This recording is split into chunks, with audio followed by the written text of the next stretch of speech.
নিজের প্রেম নিয়ে মুখ খুললেন মিঠাই রানী সৌমিত্রিষা।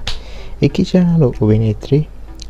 টলিউডের প্রিয় মুখ সৌমিত্রিষা কুণ্ড আবারও খবরের শিরোনামে, তবে এবার কারণ অন্য কোনো সিরিয়াল নয়, ব্যক্তিগত জীবন।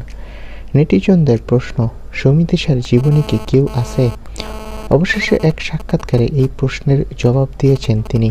অভিনেত্রীর কথায়, আমার জীবনে এখন প্রেমের জন্য কোনো জায়গা নেই। আমি একসময় এটা নিয়ে ভেবেছিলাম, কিন্তু সেটা টেকেনি। এখন প্রেম নয়, নিজের কেরিয়ারে মন দিতে চাই। তিনি আরও বলেন, আমার কাছের মানুষরা এখনও জিজ্ঞেস করে বিয়ে কবে, কিন্তু আমি মনে করি বিয়ে বা সন্তানই জীবনের শেষ লক্ষ্য নয়।